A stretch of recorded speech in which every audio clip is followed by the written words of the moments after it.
Hey everyone.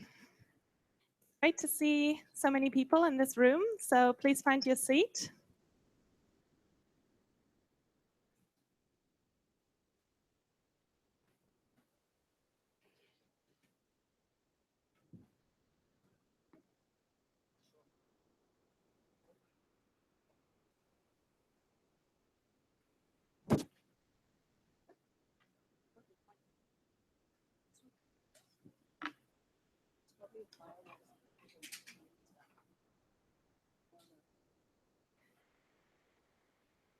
Welcome to this side event, which I'm honored to chair.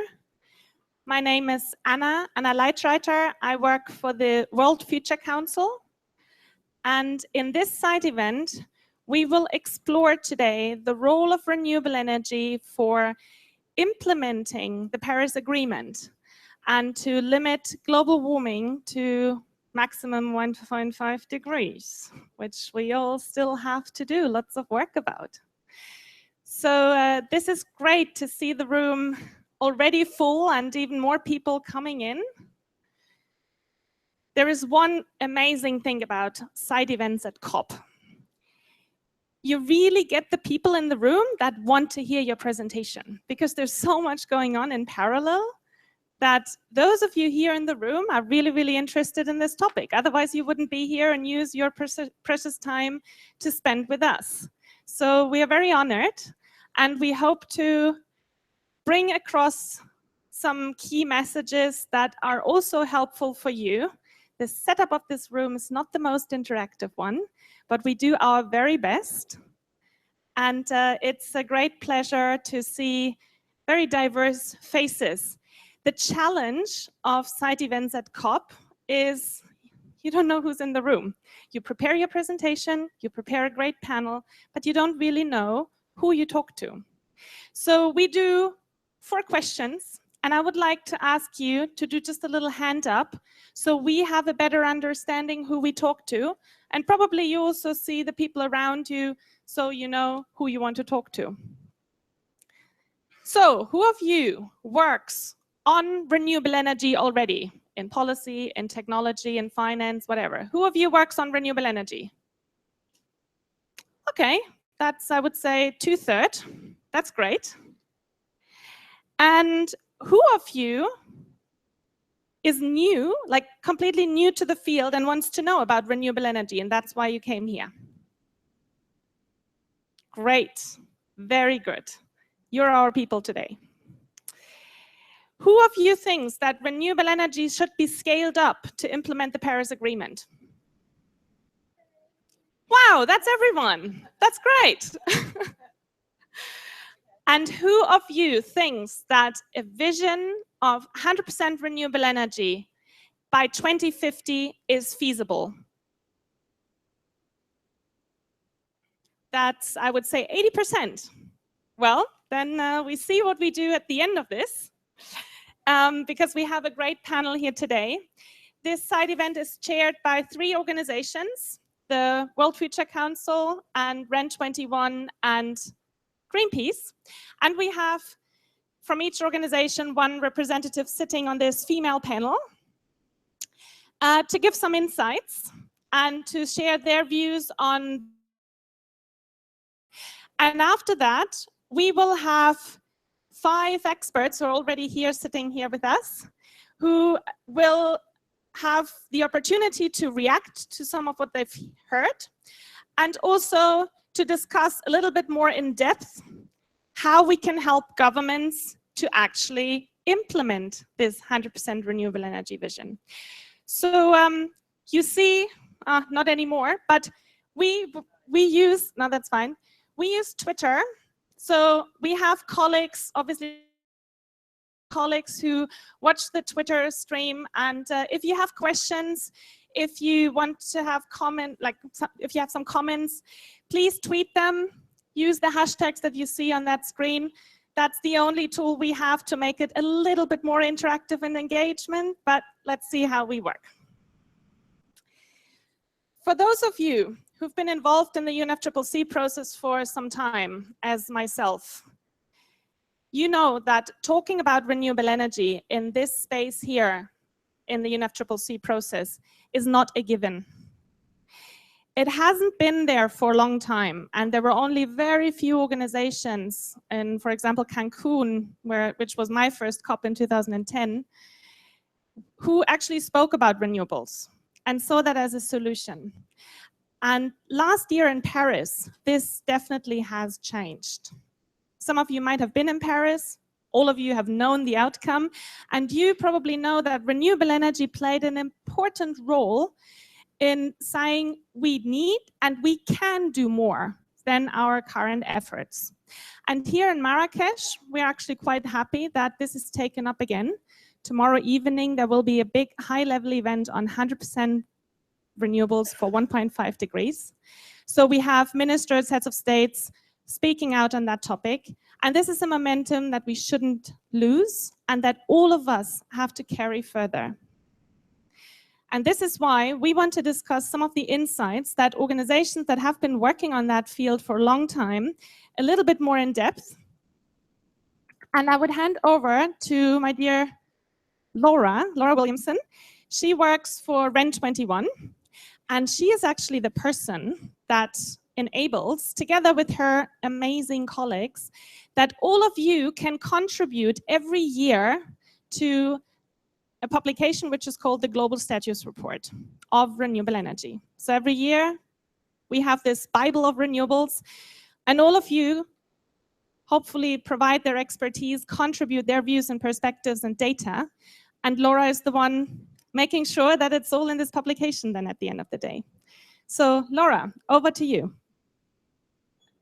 Thank you, Anna. So yes, my name is Laura Williamson. I work with REN21, and I am the outreach coordinator, communication and outreach coordinator. Basically, I'm responsible for directing and developing our multi-stakeholder network and making sure that we connect the dots between the public and private sector, those working on renewables. But before I begin, for those of you who may not know us, what is REN21? We are a multi-stakeholder network. We span across 5 stakeholder groups: NGOs, industry associations, government, intergovernmental organizations, and research organizations. And it's really thanks to this network of experts that span across those 5 stakeholder groups that REN21 is able to do the work that it does.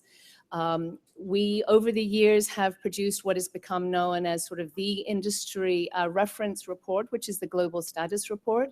It's grown from a report of 30 pages about 11 years ago to a report now that's over 200 pages. And that really is in thanks to our network, our community of experts that come from across the world, that come from across the renewable energy sectors, and also different areas in the renewable energy spectrum. So what happened in 2015? It's safe to say that it was a pretty extraordinary year. We saw the largest global capacity additions to date. There was an estimated 147 gigawatts of renewable power capacity added in 2015. And we also saw a rise in heat capacity and total biofuel production. So where do we stand globally with regards to renewables at the end of 2015? Renewable energy provided an estimated 19.2 of the global final energy consumption in 2014. We have our champions. If we look at overall investment, I would argue we see the usual suspects. That's not to say that that's bad, where we have China, the US, Japan, the UK, and India. But if we look at investment by GDP, I think we see a more interesting picture, and a picture that really shows the incredible spread of renewables around the world. By GDP, we start to see countries like Mauritania showing up, Honduras, Uruguay, Morocco, Jamaica. And there we're also seeing very much a mix between sort of more grid-based renewable inputs, as well as a growing distributed market. So if we decide to sort of look by sector, if we look by the power sector, If we include hydro in our lens, we have Germany, US, Brazil, China, and Canada. If we take hydro out of the equation, we see it's mostly happening in European countries. It's three sectors. Looking at the power sector has the most significant increase in renewable energy penetration. Just under about 30% of global power generating capacity came from renewables in 2015, and almost 24% of global electricity demand was met by renewables. We're also seeing that variable renewables are achieving high levels of penetration. It's not just additionality, in the sense that if you look at Denmark, for example, 42% of their demand in 2015 was met with renewables, primarily wind. But it's not only European countries. Europe is often flagged as a leader, but for example, Uruguay had 15.5% of its demand met by renewables in 2015. For those of you who work in the renewable energy sector, we know the importance of policy, very stable policy frameworks. This policy map shows you the distribution of policies that are aimed towards the power sector. Here we see what's happening in the heating and cooling sector, quite a marked difference from the range that we see in the power sector. And then again in the transport sector. I find that actually the juxtaposition of these three maps quite interesting, because they clearly demonstrate that there is still an inequilibrium between the sectors. A lot of focus on the power sector. Heating and cooling and transport are still trailing in the policy arena, also in uptake, renewable energy uptake. And this really has to change. These are very important sectors. They make up a large part of the global energy mix, and there needs to be a balancing of how renewables are treated and promoted across. So now I'm going to give you a 2-minute whirlwind overview of renewables in the energy sector. Don't take notes. You don't have to take photos. I mean, you can. Everything is in this report, which you can get online. You can come do your little poke in hand thing at our stand. We have it on the website. So I suggest you just sit back, you look at the slides, see what's of interest to you, and then if you have any questions, we can speak later. So let's start with biomass energy, used predominantly for heat in buildings and industrial applications. Grew fairly slowly in 2015. It's up about 3% from 2014 levels. When it comes to geothermal, Turkey was the leader with new capacity additions in 2015. For hydropower, about 28 gigawatts of new hydropower capacity was commissioned in 2015. China was the leader, adding 16 gigawatts. Solar PV had another record year in 2015. The market was up by about 25% over 2014 levels, and a record 50 gigawatts was added. CSP, global capacity went up by about 10% in 2015, so it was nearly 4.8 gigawatts. When we look at the global capacity of glazed and unglazed collectors, thermal collectors, went up by about 6%, and this was even despite market slowdown that was experienced in China and Europe. Wind power, last but not least. Wind power, the wind sector is still growing steadily. It had a record 63 gigawatts was added in 2015, leading to a total of about 433 gigawatts. It was also the sector, the leading source of new power generating capacity in both Europe and the US. So that's very much looking at grid-based renewables. We mustn't forget the distributed aspect of renewables and the increasing importance of that in countries and areas that are not being met by the grid. and with regards to biomass consumption for heating applications.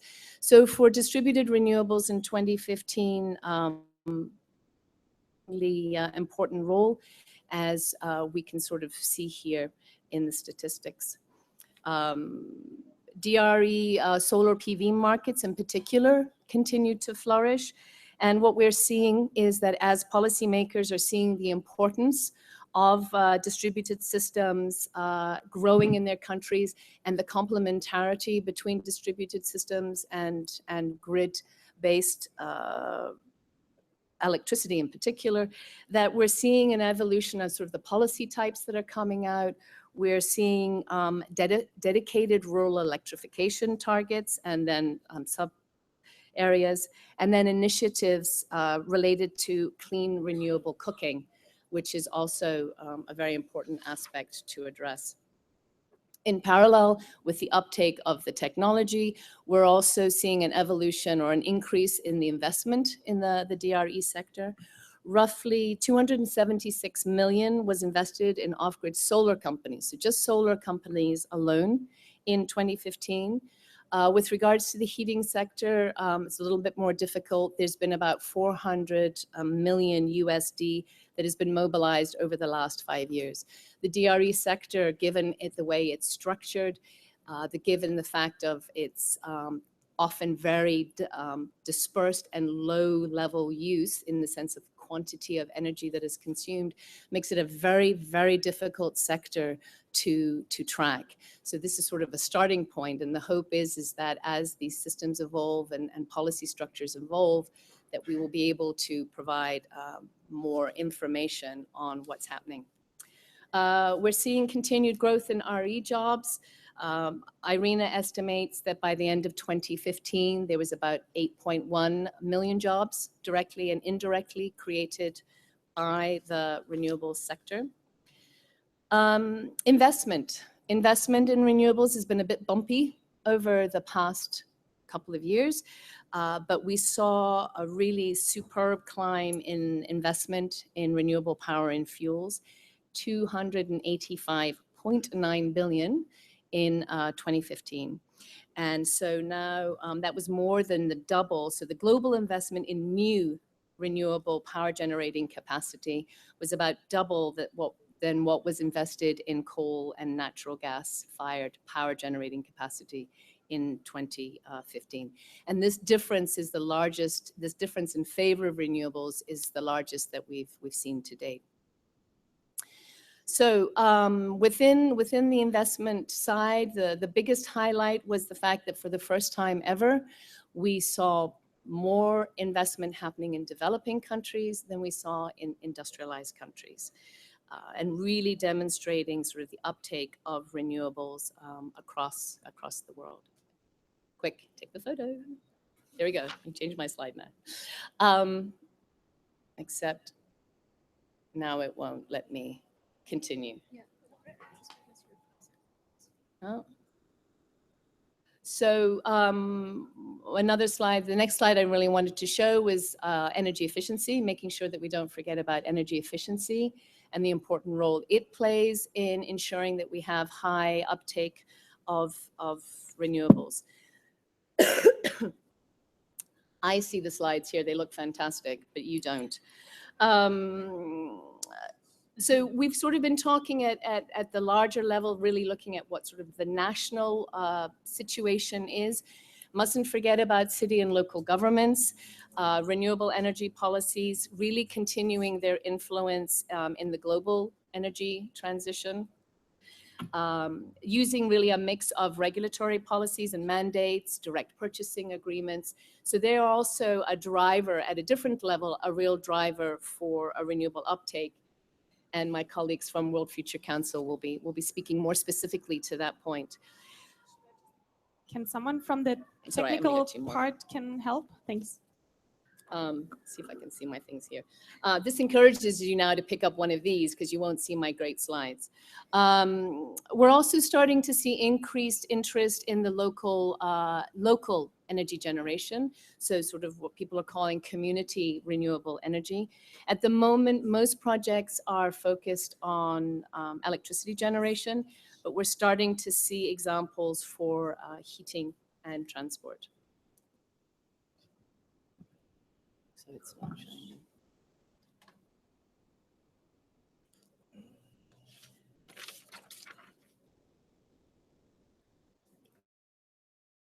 I'm at, the real conclusions that, okay, there we go. So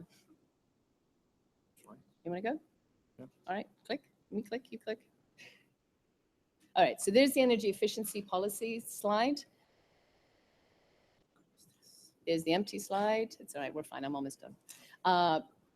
Local and city renewable energy policies, community, really seeing an increase there, and then the conclusions.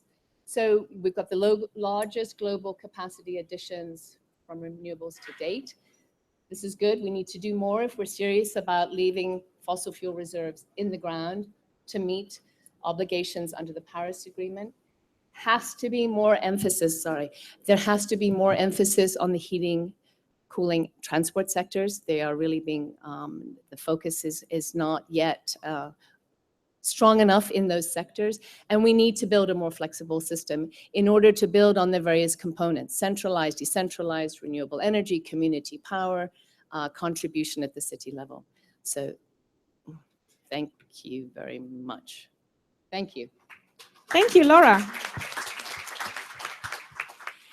I hope each of you picked at least one thing, number, information that you think, I didn't know that before.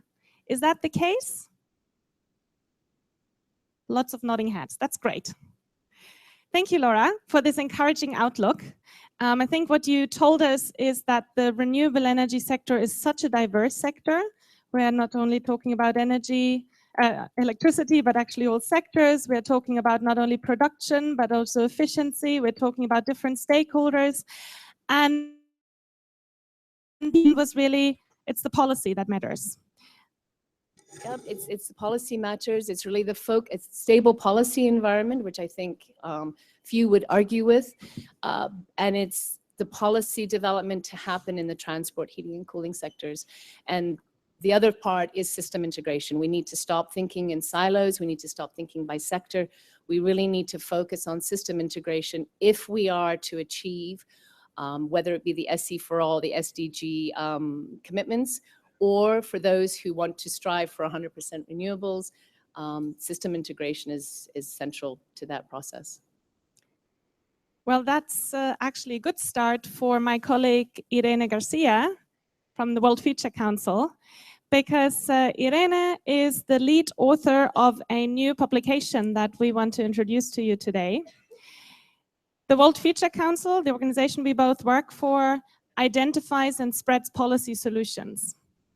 So because of the same reason that Laura just outlined, we said we need to work with governments and learn from each other, facilitate a policy dialogue on what has worked and what has not worked to enable to spread these policy principles in a hopefully helpful way. And this is why we worked in Morocco, in this beautiful sunny country that hosts us all these days, over a long period, discussing with different stakeholders from government, from industry, private sector, academia, civil society, on how can Morocco become even more of a leader than it already is. And Irene is the lead author on that and put it all together in a beautiful report. So I'm really looking forward to hear more about it. Now it's the other way around. You see the slides. I don't. I just have a black screen, but that's enough. That works better than with my colleague Laura. So as she was pointing out, we're seeing globally that more and more countries are setting renewable energy targets. In only from 2005 to 2016, the number of countries setting these targets have quadrupled from 45 till 164 today. And even better, we're seeing and we're part of a campaign which we are coordinating and which links cities, regions, and national governments pursuing or which have already achieved the target of 100% renewable energy. And you can see in this map that these governments are debunking myths that 100% renewable energy is feasible, and you find it across the world. Morocco is joining the list of countries which are embracing the renewable energy target because of the nature of the challenges that the country is facing. They've mobilized to share the urgency about embracing renewable energy targets. And in 2009, the country set the goal to install 42% of the total capacity from renewables by 2020. And in COP21 last year, the Ministry of Energy announced that by 2030. As you can see in the graphs here, this will mean in 2030 that 20% will be solar, 20% will be wind, and 12% will be hydro. In total, it will mean that from this year till 2030, there will be about 40,500 megawatts of solar, 40,300 of wind, and about 2,500 from hydro. So the strategy that the government is following to materialize this energy strategy is comprised in a three-pronged strategy. The first one consists of the setting of a legal framework to liberalize and to promote the deployment of renewable energies, and notably through Law 309, which is widely known as renewable energy laws in Morocco. These laws so far has delivered major achievements, which means that they've opened the production of renewable energy electricity. They've allowed the right to inject renewable energy electricity into the grid, and they are granting that renewable energy can be also exported. In 2015, there was a new momentum and new regulation in which the different competencies of stakeholders in the production and distributions were clarified, in which it was granted the access of renewables to the low and medium grid, and also the surplus of electricity, and there were more specificities on how the modalities and conditions to access the medium voltage grid. Secondly, the country has set a few key institutions to set up to take on these challenges, notably the Renewable Energy Agency for Renewable and Energy Agency, which since this year it has changed, and it will only tackle and focus on energy efficiency to translate the national strategy into projects. It has said also IRSN, which is embarking on developing projects and now is making alliances with universities. And it has said, which has become today a key institution in the country, which is called MASEM, to first, it was devised to put in place the solar energy projects, and today, this year, because of the success of the projects, it's become the agency for the renewable energy projects in Morocco. And the third pillar, it's been this fossil fuel subsidies reform of the system. The country realized that the system in place subsidizing fossil fuel was taking about 5% of the GDP. So in 2013, it started a series of reforms as of December 2015, the price of fossil fuels obeyed to the free play of supply and demand, and only because of social economic reasons, still the price of butane keeps being subsidized. It was supposed to be reformed this year, but the Ministry of Energy last month announced that Morocco, that there's not still the time, and they are envisioning how to transform it and how to create compensation systems. So far, this transformation of the institutional, financial, and political framework has delivered major socioeconomic benefits. Notably, I think, yeah, well,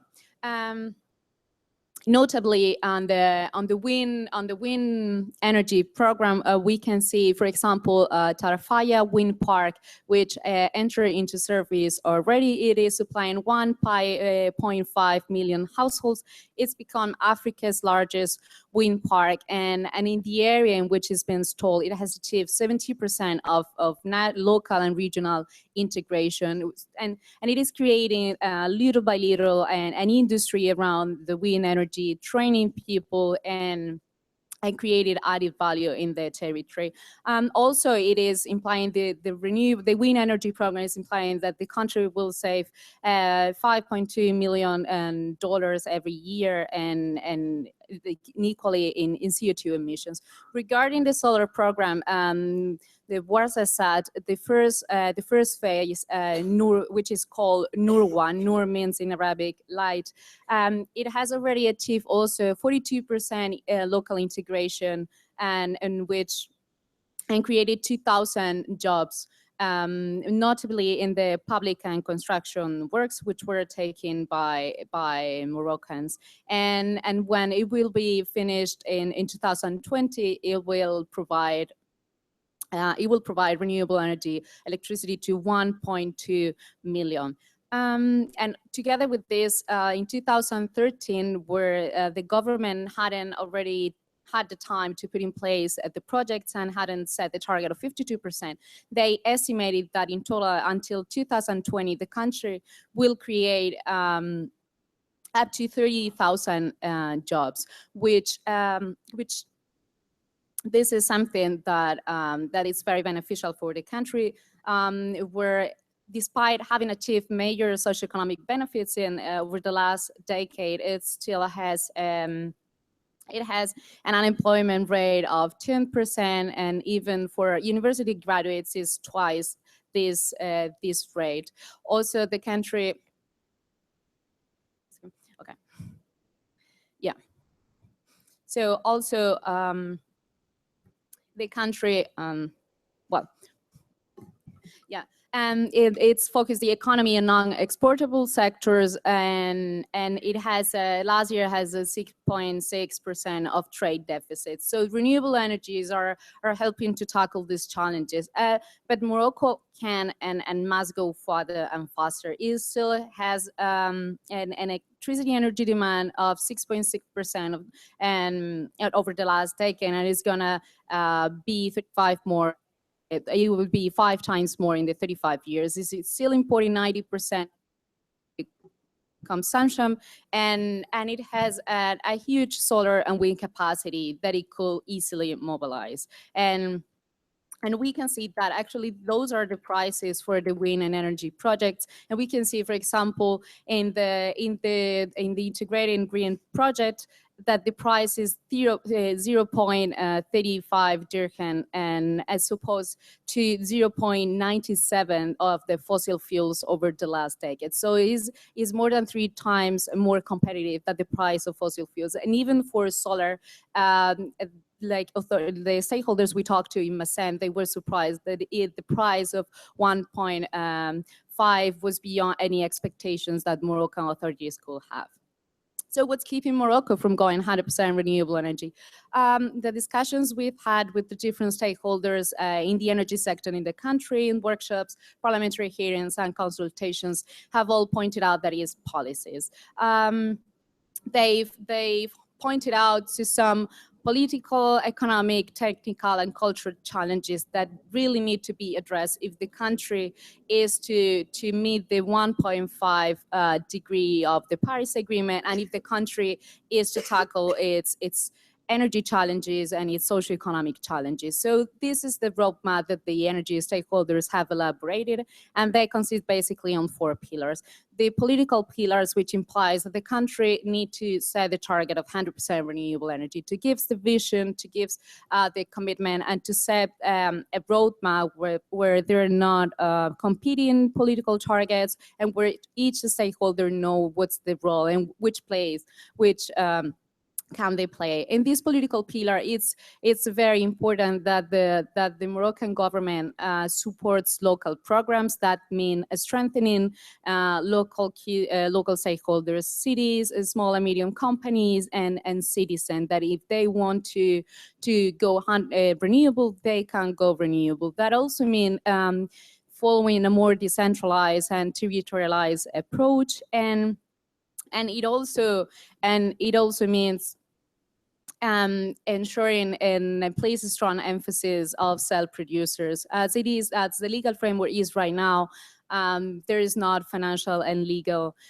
mechanism for self-producers to embark on renewable energy projects. On the economic level, it's important that the country, which is at a crossroads right now in the renewable energy projects, decide what does renewable energy play in fueling economic growth in the country. Does it want to become a pole? Does it want to focus on renewable energy projects? Does it want to use renewables as a way to tackle its economic challenges? For this, it's very important to think of economic and financial mechanisms to support small and medium producers, which it is lacking right now. In this sense, it's key that to put in place renewable energy loans at preferential rates and disbursement mechanisms. The same incentivizing investment in renewables, and for that is key that the high taxation of products involved in the renewable energy electricity is tackled. And it's also important to change the conditions for grid access, ensuring grid priority, access grid priority from renewable energy electricity, ensuring that that there's a definition of the tariffs and that there's fixed purchase obligation. On the technical pillar, it was highlighted that it's key that Morocco, apart from the key projects on the solar and energy sector this is developing, sets a more integrated approach and a more large-scale approach, including large-scale projects, but also incorporating small and medium producers. That implies improving and extending the grid, but also implies increasing the technical and training capacity. And more importantly, it's important that it does not only focus on the electricity sector, but also tackles the heating and cooling and the transport sector. Only the transport sector takes 40% of the total energy consumption in the country. And finally, we have the cultural element. It's important that to raise the awareness that citizens are aware of the benefits and of the added value that renewables can add to the country. And it's also important to strengthen their capacities, notably through local governments. They were pointed out that even if private companies do want to settle projects in cities, they need to go through cities, but most of the time, many local government authorities, they wanted to know how to proceed, how to set the renewable energy projects, and they are not even aware of the benefits that can bring to the territory. But we have the report here. You can find it in the table back to the door, and I'm happy to go more into the detail about the legal framework and the recommendations. Thank you. Thank you. Thank you, Irene. And we have it in French and in English. So for those of you speaking French or preferring French, you can also find that. I think what you explained, Irene, renewables have delivered in Morocco.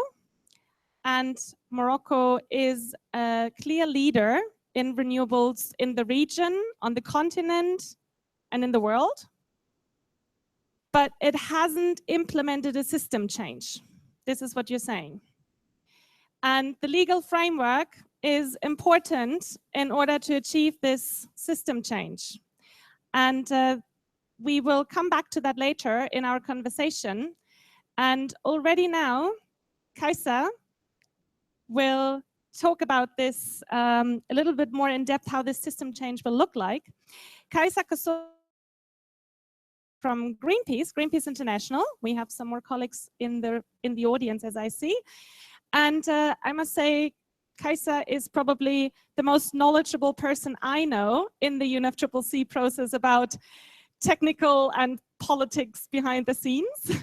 So you know this process and you know it by heart, you know it for many years, and you're now sitting here talking about renewable energy, which is quite different to 5 years ago, for example. So we're really, really happy to have you, and please share with us your perspectives. Thank you, Anna. I'm very excited to be here because the room is full and because I'm seeing some very interesting familiar faces at the later point.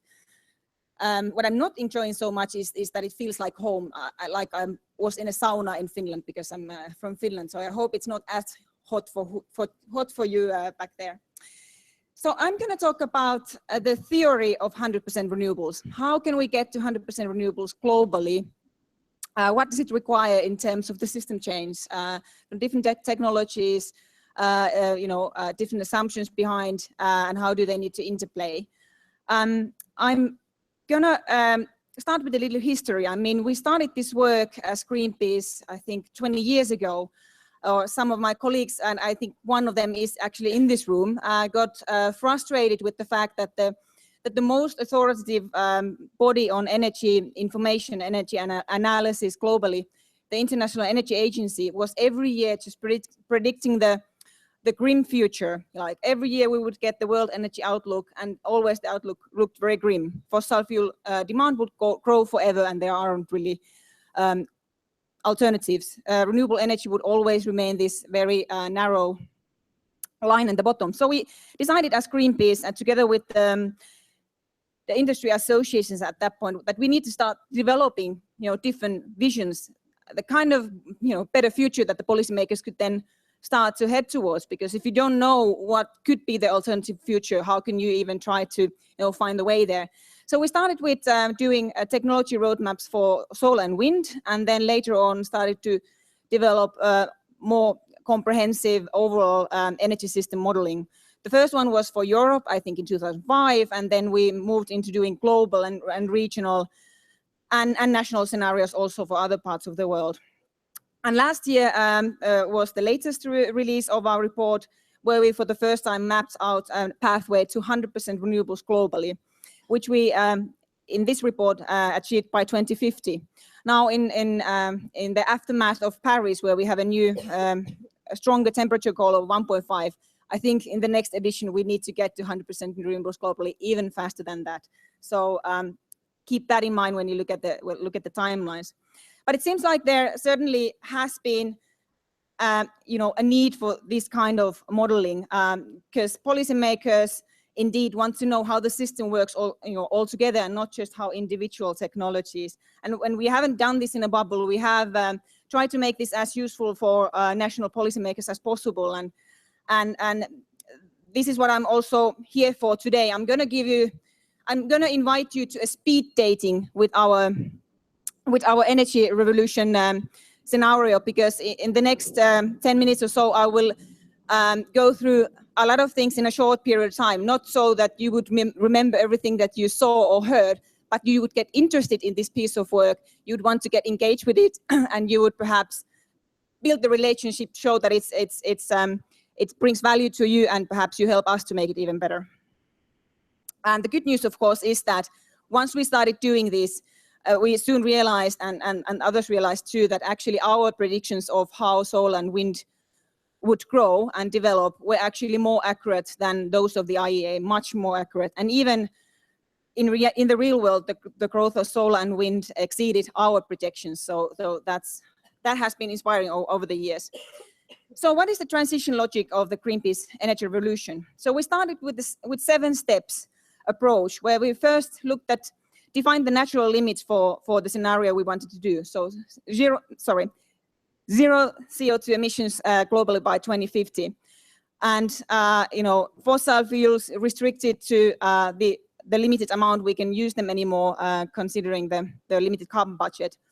Then we defined renewable energy resource limits globally and for regions, identified drivers for demand in different sectors and in the macro economy, and in the development of energy intensities in different sectors.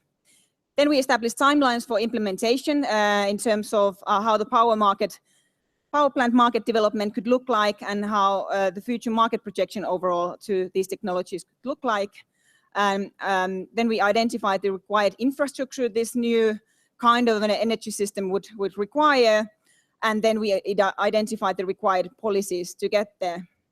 So in a little bit more detail, so first we took that, like, what is the baseline, what is the business as usual? In this case, we took the IEA 2014 current policy scenario. So that would be the business as usual that we kind of, our reference scenario from where we start taking more progressive steps. So then we decided that, okay, so if we want to be in 100% renewables by 2050, then we start backcasting what needs to happen by when so that we get there in time. And obviously the easy conclusion is that there's no space for any new oil, and we need to shut down existing coal mines as well, because we can't afford to burn the coal in the current mines. Then we come to what we can do is the enormous potential of renewable energy globally, which can meet our energy needs many times over. But what we wanted to do is to define the optimal local mix in each region of the world. Took the same macroeconomic assumptions than in the reference scenario on the population growth and economic growth, and then we started to look at the efficiency pathways. So how do we reduce the overall demand of energy over the decades so that we can use the renewable energy resources efficiently? And this time we took a particularly detailed view on the role of transportation, and for example, in this case, you see the analysis done on the technologies for passenger transport in megacities. So we look at several technologies, what could their electrical energy demand be, and how would it develop, and so on. Then we did the regional analysis on how the intensities would develop, and overall came to this conclusion, which is not surprising, that the energy intensity needs to decline much faster than with the current policies. So we need to implement much stronger energy efficiency policies if we are to reach the zero emissions and 100% renewables. Then we looked at how much, for example, the volumes of current power plant markets would have to grow. And it is the numbers are quite big. I mean, for solar PV, we would have to almost get a tenfold volume in the market by 2030, and in wind, a fourfold increase. It might sound big, but actually, when you look at the current exponential growth rates, it's I would say that fully achievable. And then we looked at the cost development curves, and there as well, the recent experience with solar has been very encouraging, because, for example, by the time that the IPCC 50 assessment report came out from the printers, it was already outdated on the solar data. And this is now basically true for every scenario, and including our own scenario. So then the results. So what would you end up with these kind of assumptions and analysis? Well, in the power sector, you would have 100% renewable electricity, and you would be electrifying the whole energy system. So the overall electricity need in 2050 would be much higher than in the reference scenario, and mostly delivered by wind, solar PV, and concentrated solar power. The price developments in electricity supply costs would not be that different within the next 15 to 20 years, but then the energy revolution scenario would become cheaper. The investments you'd have to make in the power sector would be double compared to the reference scenario, but in return of the additional investments you'll need to be making in the energy revolution, you get lower, similar scale of savings in the fuel costs. In the heat supply sector, the role energy efficiency is already even more important. And there you see how the biomass also comes in to some extent. There is hydrogen a little bit, and electric heating, and of course geothermal heating and heat pumps. And in the heat sector, the additional investments are actually even much bigger than proportionally than in the electricity sector, but it pays off here as well. Now, as you can see, the transportation sector, as you can imagine, there the energy efficiency is really the most crucial thing, because replacing current oil in our transportation system with anything is a huge challenge to start with.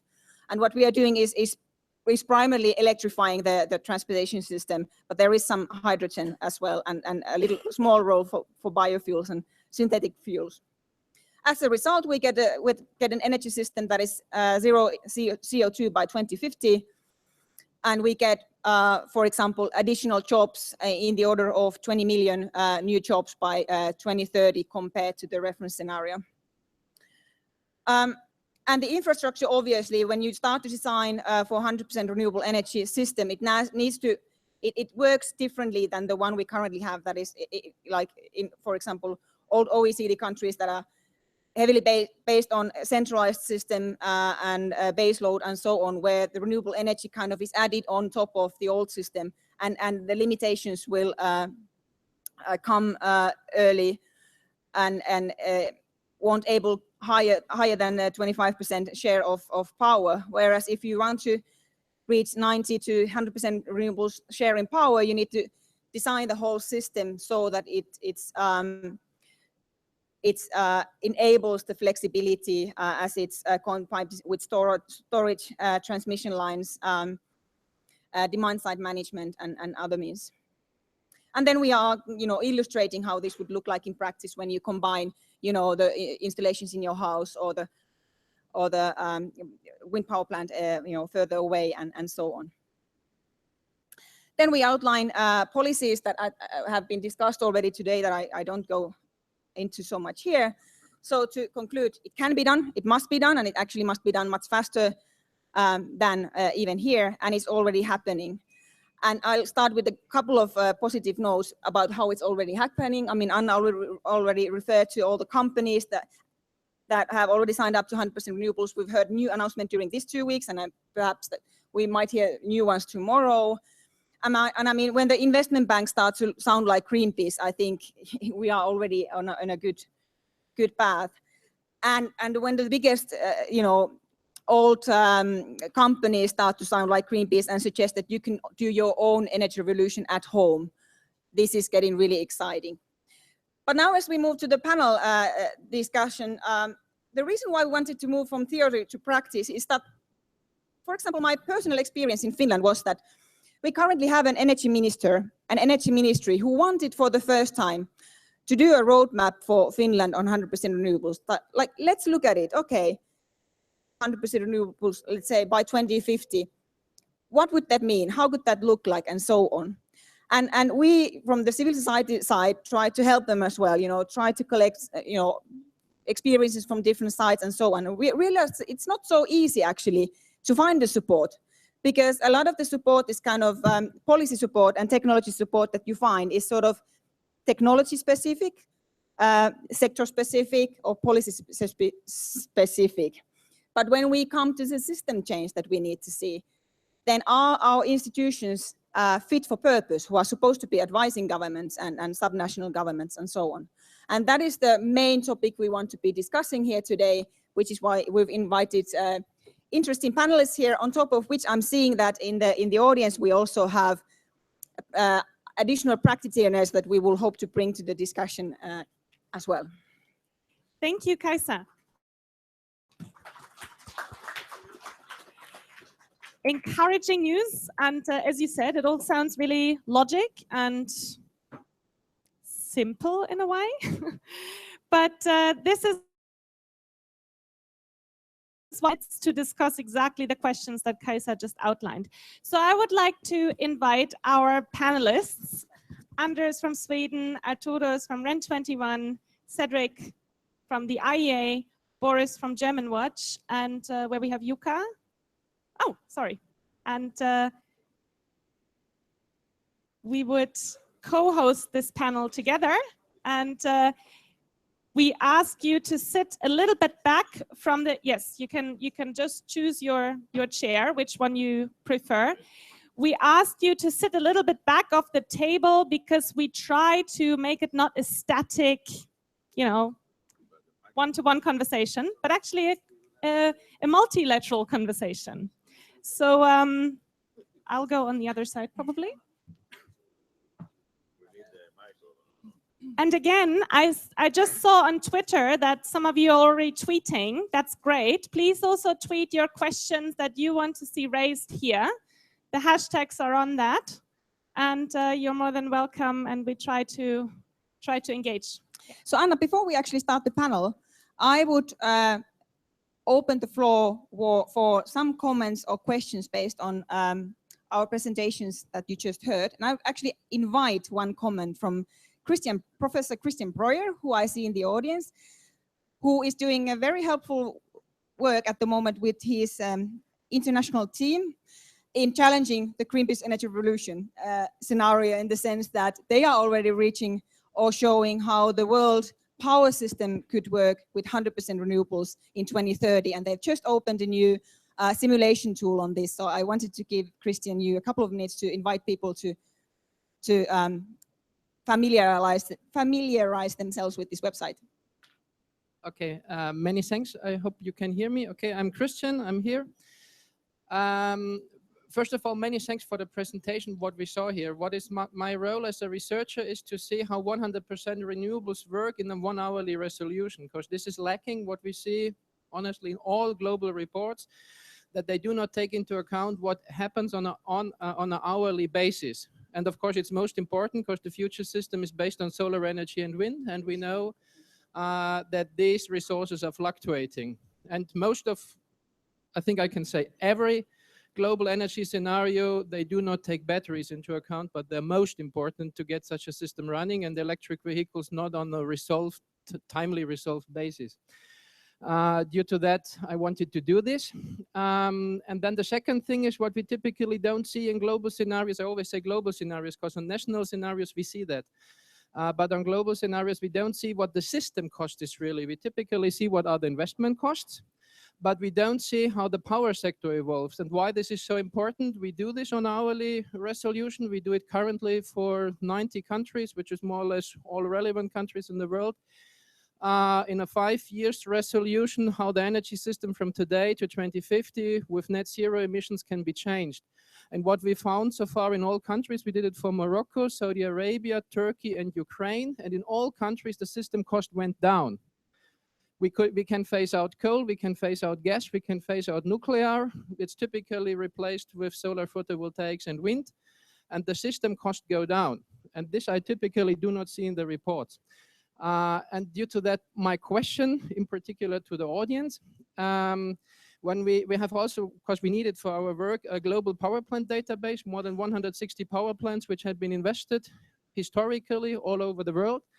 And on that, you can do an analysis, what are the best performing countries in the world to change the system towards 100% renewables. And this is quite interesting what you find, because I want to highlight the 4 most relevant countries. This is China, Denmark, formerly Germany, and currently, or in all the last 20 years, Costa Rica, because this country managed to change their system 3 to 4% points per year. So that means if they have, let's say, 30% renewables in 1 year, then 1 year later they have 33 or 34, and this for several years in a row.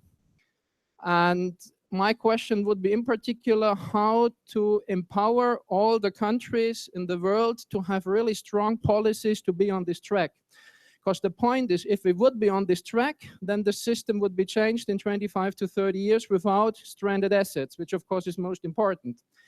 And it's possible. And this will be my key question. First of all, can we see global scenarios which are in a better resolution, with better information, with better numbers, in particular the financial numbers, because they convince, and how to get the policies to get really a 3-4% change per year, because we saw it empirically that the best countries can manage it. Many thanks. Thank you. And the website address is neocarbon.fi/Internet of Energy, for anyone who wants to see how your country looks like in the hourly resolution. Go and have a look. Is this working? No, it's not. It is? Okay. Then we need to use this, because I thought this is really cool, but probably it's not working so well. It's apparently a microphone which you can throw as well. Anyway, so thank you for this. Thank you for this enriching conversation before. I think we have so much to talk about, and we have about 35 minutes to tackle all these questions, so nothing easier than that. I would like to ask Cédric Philibert because the IEA has been mentioned quite a few times already now, and you work as a climate and energy analyst with the IEA. And the IEA is one of these institutions that is there to help countries to do analysis, to model things. And I would like to know from your experience, what is the tools, the available toolbox of the IEA to help countries, to help governments to move towards 100% renewables? And have you had a country coming to you asking, can you please help us with our 100% renewable energy roadmap? I will try to respond to this, but first let me say my fear about the motto 100% renewables. What are we talking about? Are we talking about 100% renewable in electricity generation, or are we talking about 100% renewable in energy? These are two completely different things, and up to now we haven't had this clarification. We bounced back from one aspect to another. When Christian says 3% per year energy change in the system, that's about electricity. The first presentation was, not that from Laura, but from you, was about Morocco, 100% electricity. The next presentation was about 100% energy. And this is completely different because for now, electricity represents about 20%, 21, 22%, growing, maybe 28 in 2030, percent of the final energy demand. So the first problem I have with this concept of 100% renewable energy that we don't know what we're talking about. And the second is 100% renewable in electricity a name in itself? I mean, with respect to climate change, what matters are the emissions of the entire energy sector. And going to 100% renewable electricity can be very easy or very difficult. By the way, it's very easy because about 20 countries in the world already have 100% renewable electricity, from Albania to Congo to or very close to it, like Norway, Iceland, Paraguay, etc. So when you have lots of hydro, going to 100% electricity can be very easy. When you have 7% hydro, like in Germany, or 0%, is a very different story. And because, as Christian pointed out, it's fluctuating energy, removing the last bits is quite challenging. Going to even from 10% hydro to 30%, this has been done already by some countries with wind and solar. Going up to 50% will be done soon or is already achieved in Denmark, and Germany was at 20%. Going to 50% will be relatively easy. Going to 80% is relatively easy to conceive. The last 20% or the last 10% or maybe only the last 5% may be quite challenging, because you will have these famous 2 weeks without sun, without wind, and with maybe a low hydropower resource in some countries. So in that case, you will be happy to have some gas power plants. Okay, you could use power to gas and gas to power. It's very complex. It has very low efficiencies. Is it worth it if in the same time you still have very high level of fossil fuels in the directly combusted in the final energy sectors? My response is clearly no. It's more important to get to 80% in all sectors than to have one sector going to 100%, representing 20% of the final energy demand, and not changing the other sectors. That we need to change, and this was shown in the Greenpeace presentation, we need to change the transport, going to electricity. We need to change the buildings using, first reducing the demand with insulation, and then going to efficient heat pumps with electricity or solar heating where it's possible, and then industry, and industry will be the difficult part of it. I mean, in our schemes, in our scenarios to 2050, compatible with 2 degrees, we have not yet produced, we are yet to produce a scenario compatible with 1.5, but in our 2-degree scenario, the industry sector, direct combustion in the industry sector, which today represents about 30% of the global CO2 emissions, goes up to about 50%, because it's much more difficult to tackle. I'm not saying it's impossible. I'm not saying it's not desirable. I'm saying maybe it's more important to try to tackle all these sectors together than to have this 100% renewable energy, which sounds good, but limited to electricity. So if a country comes to you and asks for the overall, all sectors scenario, vision for 100% renewable roadmap, you will take it on as a challenge and you will start looking into it together with the country. We are working for our countries. And in fact, they have not asked that exactly yet. Did you hear that? Yet. No country has yet asked that from the IEA. You need to Yes. just ask, and then they will have to deliberate. Please do. And what we have had, what we will be working on is a scenario that allows to go to well below 2 degrees Celsius, which will be more stringent than the ones we have for now. And that will have to do a lot to address the transport, building, and industry sectors, as well as the power sector. We have done a lot on the power sector. That's the easy part. That's why maybe people think of going to 100% on electricity, which may or may not be easy depending on the characteristic of the country. But we will be working on how to reduce the energy consumption and the fossil fuel energy consumption of final energy demand in the main sectors. We already are. We are having a series of workshops on renewables for industries.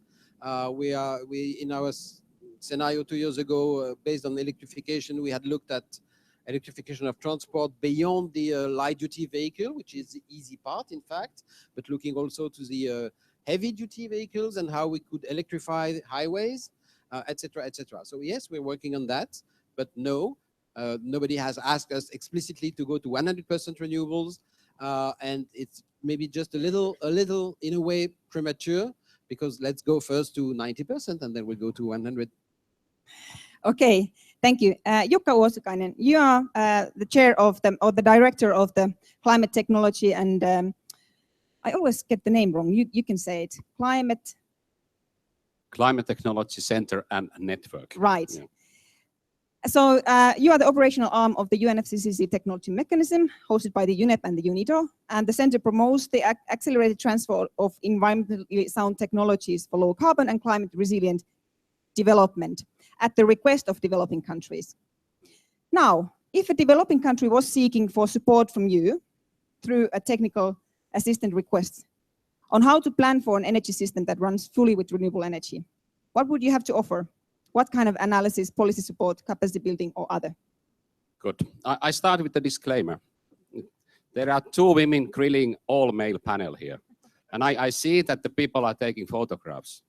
Last time when I found myself in all-male panel, it went to the web and international distribution, and my picture was there. I don't like it anymore. So I hope that this audience understands that there is a balance in the gender. We had an all-female presentations, and I hope that that balances it, but we should not show the picture. Exactly, okay. Yeah, CTCN exactly serves the countries on their request. It's totally country-driven. Country's national designated entity can submit a technical assistant request to us, and that request can come from any company, institution, university, local community, as long as this national designated entity will sign it. And it's not only one time thing, they can submit many requests.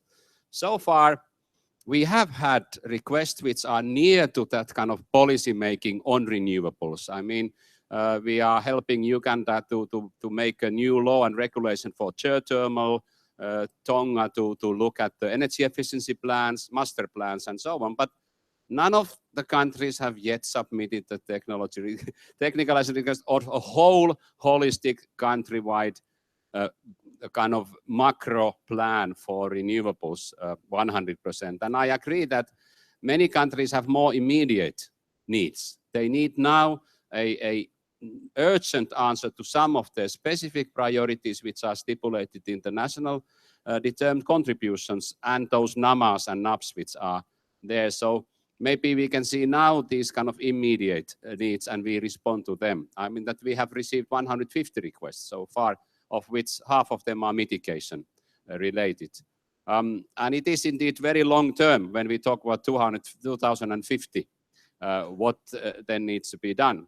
But I do admit that if we now go piecemeal, that we go one technology by technology, one solution, one place, then indeed that holistic idea that how the country moves into a systematic way where all the production sites, times and places, all the transmission lines, and how you transport energy and electricity within the country, for example, and where do you store? Because it's actually then there are times when you have to have some storages somewhere.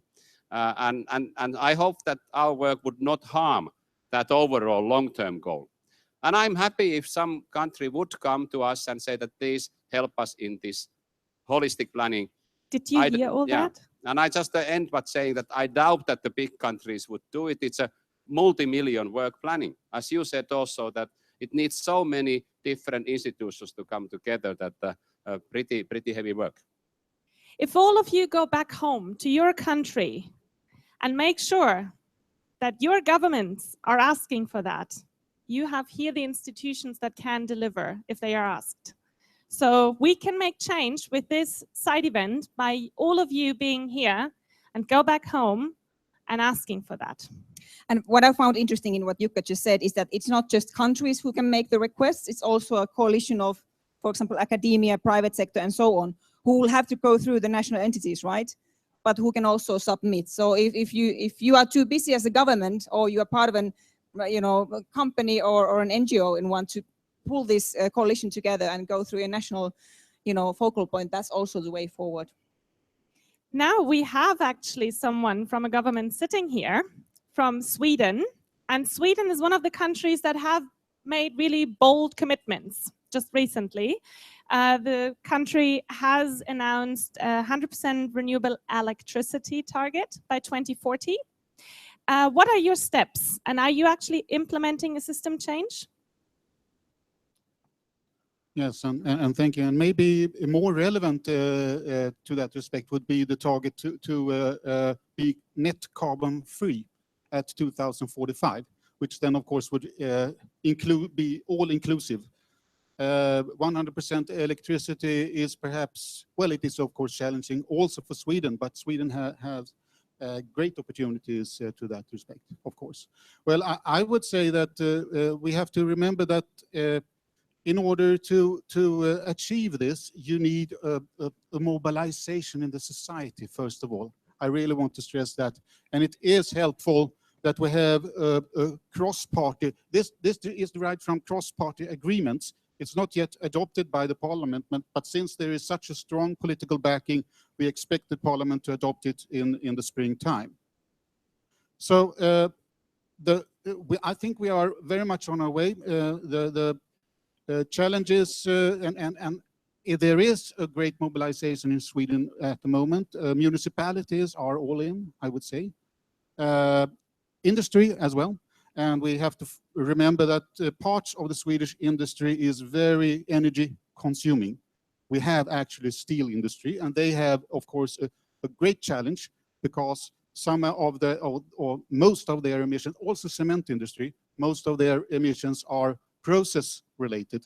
So it's not easy, but there is a very interesting project going on right now together with the steel industry to find new ways of producing steel without carbon emissions. And that's, of course, extremely promising. And if that is possible, and they believe it, the industry itself believe it, then we believe that would have an impact globally, which we really do believe. I think apart from this, of course, we have the heating sector there actually biomass is dominant. So Sweden has, of course, good conditions here because we have a great forestry sector, and residues of the biomass are massive, I would say. So we have these conditions. But there is one big challenge, and that is transport. And there is also derived from this agreement on energy and climate, a target now formulated to bring down carbon emissions from the transport sector to by 70%, so 30% left by 2030. And this will be challenging, I can say. And Sweden is not an island, of course. I mean, we can implement policies and measures, and we have been using a carbon tax since 1991. By the way, today it's about $120 per ton carbon dioxide side. So I guess most countries would believe that kind of level on taxes would be ruining and destroying the economy, in fact. But the Swedish economy has grown by 60% since 1990, since this tax was introduced. So I think we constitute an example that it is possible to work with also high taxes on energy and carbon emissions. So that is important. But then, of course, it would be helpful with a strong EU policy, in particular on the ETS, the emission trading system. That is extremely important. And also that the EU is capable of formulating very visionary targets for the future. That would also be, I would say, a requirement for Sweden in order to reach our ambitions. Thank you. Thank you, Anders. Sweden thinks big, which is great, and thinks about how a small country can make a global impact. And I hope to see more of that in the negotiations. Now, actually, Jukka was talking about how it's a bit difficult to look at longer term, but we actually have in the audience, I spotted Shane Rattenbury, the Minister of Climate Change in the Australian Capital Territory, who is taking the timeline much closer. He will actually have a task of delivering 100% renewables in power by 2020, right? Do you want to say a few words about that?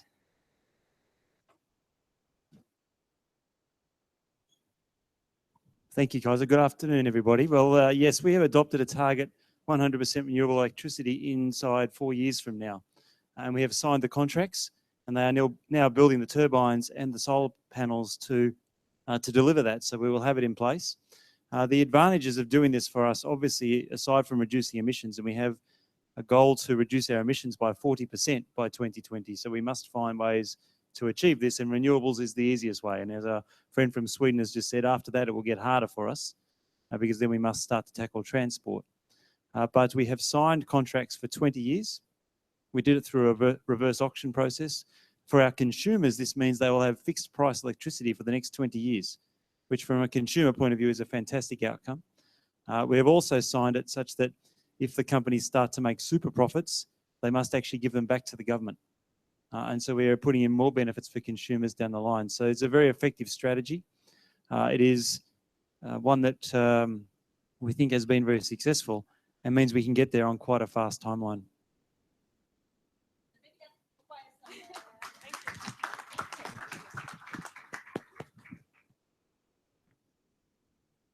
Thank you for sharing that, and it also shows the different government levels involved in that. We have Arturos Servos from Rent21, who has experience in the renewable energy sector for, you can tell the words better, probably 30 years or more, yeah. Even more. And we've heard from Rent21 before what they're doing, and Laura has been presenting their work really greatly. Your own background also includes working with utilities and working with different sectors. So I would be interested in how you as Rent21 in your capacity help support governments in doing that change, and what's your toolbox that you have available? Okay, thank you. First of all, let me just make a couple of comments on what we've heard on the panel, especially from Philip. So I think of course, we have to talk about 100% renewables and not electricity. I think they must be clear. Now, I think you are right. Then going from 95 to 100, it's today an issue. And if you put it down, it's going to be extremely difficult. But for me, the important, and I think with interventions that we've heard, the 100% is a vision. And we're talking 100% in 2050. Things will change enormously until 2050 if we follow the path. Just going 20 years ago, what was happening with renewables 20 years ago, and how IEA was treating renewables 20 years ago, it's completely different of what is today, because IEA have changed, because the world has changed with renewables.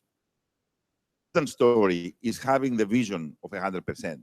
And it's extremely important to have the examples. Sweden, even if it's electricity, because electricity is the easiest part.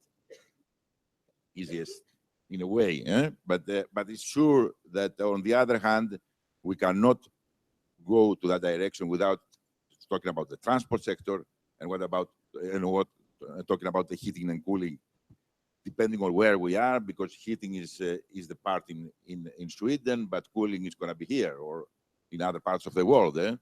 So this has to be tackled.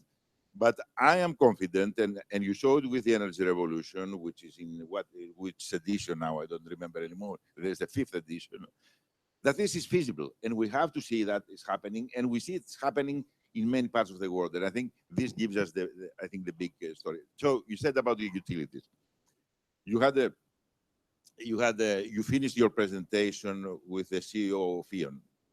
And I think it's a very good example of what is happening in the German utilities, but in all utilities, but in Germany in particular, because they start realizing too late that the change had come to the electricity sector, and trying to adapt now with a lot of damages and a lot of difficulties. Vattenfall it's clever in Sweden, and so the change is coming, and depends a lot on the utilities how really will embrace this change, depending on the country, depending on the continent. I mean, it's not the same everywhere, but this will depend a lot if they change their business model. There is a need of changing the business model of the utilities everywhere, and this is really I think the big lesson learned mainly with a lot of damages in Germany, because there was an abrupt change, with the nuclear, the stopping of the nuclear, etc., etc. This created really a lot of issues. So REN 21, what it does, it's as Laura presented, we're making what is the status, what is happening, but also we're looking at the future. We're doing the future report, looking at the vision, and we're trying to work with regionally in the world and with the governments to bring that this vision is a reality and can become a reality. It should become a reality, because we don't have any other choice as a planet that this becomes a reality. Thank you so much, Arturos. You mentioned that's different in every country. And we've heard from different country experiences. And you said we don't have any other choice. We have actually not any choice on various issues, and that's not only regarding the climate, but actually a lot of social inequality and development challenges in several countries. And our expert from German Watch, Boris Schinke, has been working on specifically that challenge. How can a transition to 100% renewable energy actually ensure that development challenges are also overcome, and that we ensure that it meets the needs of the people? You've been working in Morocco. We've heard from Irene before where Morocco stands and what needs to be more done. And can you tell us, I mean, we have the Paris Agreement, we have the SDGs. How can that be all done in one system change that we need to see? What's your own experience? Thank you, Anna. Let me start by referring to the INDCs, because the title of our workshop today was how to increase the ambition in the INDCs to reach towards a goal of below 2 degrees. At the moment, we have heard we have the big problem of speeding up the ambition of in the INDCs, and we also have the future problem of maintaining the speed once we have reached it. And at the moment, all these nice graphics we see from REN21 about the development of the renewables are very nice, but we are still in the phase of reaching the low-hanging fruits. It's easy to scale up higher penetration levels in renewables, in the energy and electricity mix, but it's very hard to reach towards the last mile in reaching maybe a higher 2-digit percentage in the energy mix, electricity mix. My colleague has outlined this. So the problem here is that once we reach towards a certain percentage in the energy and electricity mix of renewables, then system integration becomes a problem. But also, as we see it now in Germany, the move of really transforming our energy system, not only installing new power plants, but shutting down the old ones is a big problem. So if we talk about an energy transition, that really means we not only increase new power plants from renewables, but we also shut down the old ones. And that's really a big problem of increasing the ambition and maintaining it. 2 ways to overcome this problem, because I like to talk about solutions. So obviously, as Anna said, for many developing countries, it's the first goal in increasing renewable energies is not saving the climate. Although most of the developing countries are hardly or very much affected by climate change, but the goal is development. It's a development first approach. So here we need to show how renewable energies can contribute to sustainable development, technology and knowledge transfer, for example, employment, local value chains, high quality jobs, but also show the alternatives for the renewable energies and do a comparison.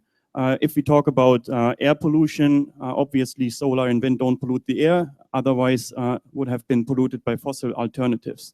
So showing these positive effects can increase the ambition, but at the same time, we should not be naive because simply renewable energies are coming from renewable sources does not mean per se that they are actually sustainable. If we talk about land, if we talk about water, if we talk about prices, this all has to be considered as well and compared to the alternatives of the fossil energy power plants, for example. And then there's one additional point that my colleague from Sweden raised. It's about including people, making them part of the movement, because it's what's needed at the moment too to increase the ambition. Scaling up renewable energies is not only a technical or political challenge or an economic challenge. It's a societal challenge that affects all kinds of stakeholder groups of society, not only the experts or the policymakers. It affects not only civil society, but it affects people from the education, from the religion, cultural people, cultural leaders, for example. And if we include those in the process and make them part of it, we can generate the ownership that is needed to increase the support and the willingness to go further and maybe even have negative effects that will come. I mean, the prices might rise if we come to a certain level of system integration. And if we talk about land and water, we will have some trade-offs. I have myself worked in Ouarzazate here in Morocco, checked there for 3 years, and there's a problem if we talk about water cooling of these big power plants. But the alternative would have been a coal-fired power plant which consumes a lot of water and pollutes water. So we need to make sure that these trade-offs are visible. So all in all, I would conclude we need a more systematic approach and also a more participatory approach that includes all kinds of stakeholders in the development and the implementation. Energy scenarios, for example, should be developed by stakeholders, lay people, experts, and so on, as one statement. Thank you. Thank you, Boris. This is actually what we wanted to show with this panel. You have seen a variety of stakeholders, and that was the purpose. It's a challenge that we all have to do together. And we are here in Morocco, in Marrakesh at COP22, and we will go home with big tasks. All of you outlined what the tasks are. and with huge opportunities, because the UNFCCC process asks all countries in the world to submit a long-term strategy on how to reduce emissions. And you've heard that renewable energy and the transformation to 100% renewable energy is the tool for that. And we have institutions sitting here on the panel, sitting here in the audience, sitting outside this conference room that are ready to support. And we need to make sure that governments at home and here are actually taking on this big challenge. We don't have any time to lose. We have to do that right from now on. So go and speak to your government officials, or you are one yourself and you can do it. Go and make sure that you work with the regions, with the cities. We've heard from Australia here. There's great expertise already in the country. And make sure that we can scale up what we have, because that's the message that we now heard. It's a system change that is on the right track, but far from being done. Kaisa? Thanks, Anna. And I think one more concluding remark that I would make is that also the experience from the Finnish case is that first you need to decide that 100% renewables is something you want, or that you at least want to explore it, so that you can have the system approach and you can start to look at how long might it take, what would you have to do in different sectors, how would the different sectors have to interplay, who you have to involve, how do you get the buy-in from different players and so on. But you won't get to 100% renewables if you don't decide that that is what you want to have, or that is the direction you want to go.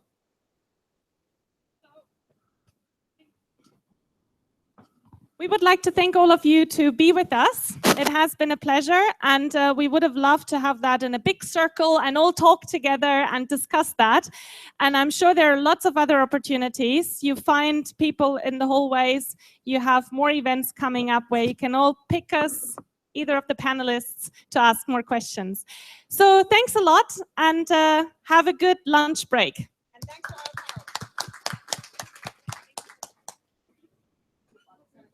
Thank you so much. It's so important to have a panel.